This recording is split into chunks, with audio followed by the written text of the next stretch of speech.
morning, everyone. Today is Thursday, October 9, 2025, and we're here for a regularly scheduled work session. As we do with all our meetings, we'll begin with the Pledge of Allegiance. Councilwoman Waske, would you mind leading us? Absolutely, thank you. Pledge allegiance to the flag of the United States of America and to the republic for which it stands, one nation, under God, indivisible, with liberty and justice for all. Thank you very much. So we have just a couple of announcements today. This coming Saturday, October 11th, Racetrack Knott Street, Drag Race and Drift, 8 a.m. to 4 p.m. Also Sunday, October 12th, motorsports racing events from 8 a.m. to 4 p.m., of course, over there at EPCAL. Long Island Antique Power Association truck pull from 9 a.m. to 5 p.m., also taking place on Saturday. Sunday, October 12th, we have the annual Riverhead Country Fair taking place downtown Riverhead. That'll go from 10 a.m. to 5 p.m.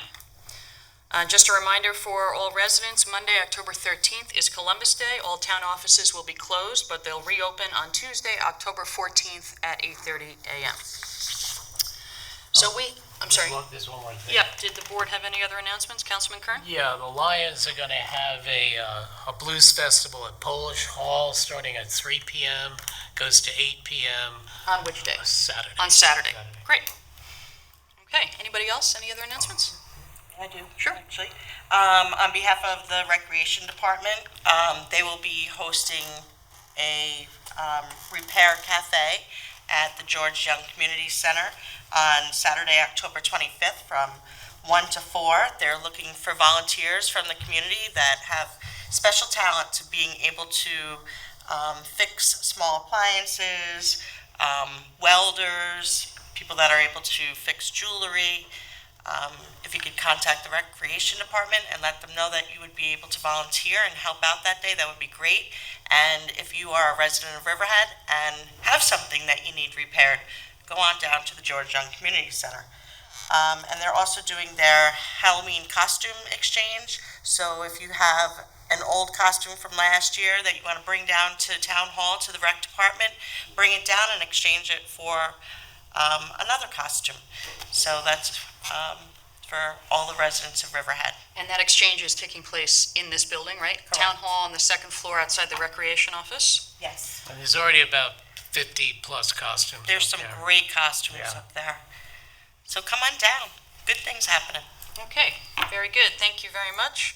We have just one item on the open session agenda today, and that is for matters surrounding a site plan for the Timothy Hill Children's Ranch. We have Greg Bergman from our senior planner with us to talk it through today. Morning, Greg. Good morning. So we'll keep this pretty quick. This is pretty straightforward. So we've got a site plan application submitted by Timothy Hill Children's Ranch. They're demolishing, or they actually have already demolished. They had a 4,200 approximately square foot horse barn with stables located towards the middle of their property on Middle Road. They are seeking to construct a new horse barn, approximately 6,500 square feet with 12 stables. A new electrical transformer, as well as a new IA sanitary wastewater management system to serve the barn. The reason I'm bringing it to the town board is the history of the Timothy Hill Children's Ranch. So the ranch was established by special permit of the town board by resolution adopted December 29th, 1977. That special permit specifically authorized the establishment of a nonprofit year-round resident child care institution with attendant open space and agricultural uses, and specifically included they were allowed 10 detached homes to house not more than 6 children in each home with the resident personnel, central administration facility, as well as a barn facilities attendant to said barn or stables. Contained within that December 29th, 1977 resolution, one of the conditions also stated that this special permit resolution shall remain the subject of the continuing jurisdiction of the town board of the town of Riverhead, and that this board may reopen the hearing on and amend the same at any time, that in the judgment of the board, amendment of the special permit should be required. So basically what I did is I drafted a resolution, considering the history of the property, the fact that they're not changing any uses, they're just modernizing their facilities. They're not, again, it was a horse barn, it's going to remain a horse barn. I just drafted a resolution sort of detailing the findings and the history, and if the board agrees, it's a resolution essentially stating that amendment of the special permit is not necessary given that they're not really expanding or changing the scope of uses. If the board agrees with that resolution, I can put it in the packet, and that would allow the planning board to review this and grant an administrative approval. I did refer it to town agencies. The town engineer just requested stormwater management for the barn. Riverhead Water District noted that they are tapping off the existing, they call this the Maxwell Residence. It's a one-story log cabin. That line is already protected by a 4-inch RPZ. So there's really no issues with the water district. They will just need key money before the issuance of a CO for the structure. So that's it. Pretty straightforward. Again, just demolishing the existing barn, establishing a new one. But the reason it's here is to just sort of get the board's blessing that an amendment to the special permit is not necessary. When was the barn demolished? I don't have the date off the top of my head. It was probably within the last 4 or 5 months.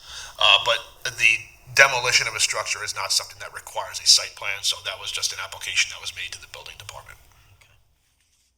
I'm good with this. I've been to their barn more than once, and expanding it is a good idea. The map is helpful, Greg, but maybe you can just explain to the public, so they're driving on Middle Road, explain to them maybe where this is located relative to what they see from the street, just so people understand. So there's two for the main. So Timothy Hill Ranch, Children's Ranch, owns a number of properties along the north side of Middle Road. The westernmost driveway is the driveway to access the administration facilities building. The eastern driveway is what is used to get towards the rear of the property, towards the farm and the barn. The structure is approximately, got about 900 feet. So, it's not visible from the roadway. It's sort of located central to their property, but, and then you got all the farm fields in the back. The one thing I did note, not that it's pertinent to the town board's involvement with this, but the eastern driveway, when you're coming out of this driveway, there's a large row of evergreen trees here that sort of obscure the eastern view. So, you almost sort of have to, inch out into the roadway before you can get a clear view. So, that's going to be one of the recommendations before the planning board, that they just sort of trim that out to, promote visibility and safety at that intersection. So I'm fine with this. Their grounds are always beautiful over there. They take really good care of the property, all of their properties. So. Absolutely. I met with the assistant facilities director, and he sort of gave me the grand tour of the place, and it is quite an amazing piece of property. So again, I have the draft resolution in that packet. If the board's amenable to it, I will put it in for the next town board meeting, and then we'll allow the planning board to review this and approve it. Great. Thanks, Greg. Thanks, Greg. Appreciate you coming in. So that's it for open session. We have no other items on the agenda, but we do have a couple things for executive session. In a moment, we'll ask for a first and a second to go into exec to discuss the following litigation matters. First, matters surrounding potential litigation between the Town of Riverhead and the New York State Office of Cannabis Management with Councilman Rothwell and Councilor Howard. Next, matters surrounding litigation between the Town of Riverhead and the Town of Southampton with Councilor Howard. And lastly, matters surrounding litigation between the Town of Riverhead and American Breeders, also with Councilor Howard. So with that, can I have a first and a second to close the work session and go into executive session? So moved. Second. All in favor? Aye. All opposed? That's it. That closes the work session. Thank you very much, everyone.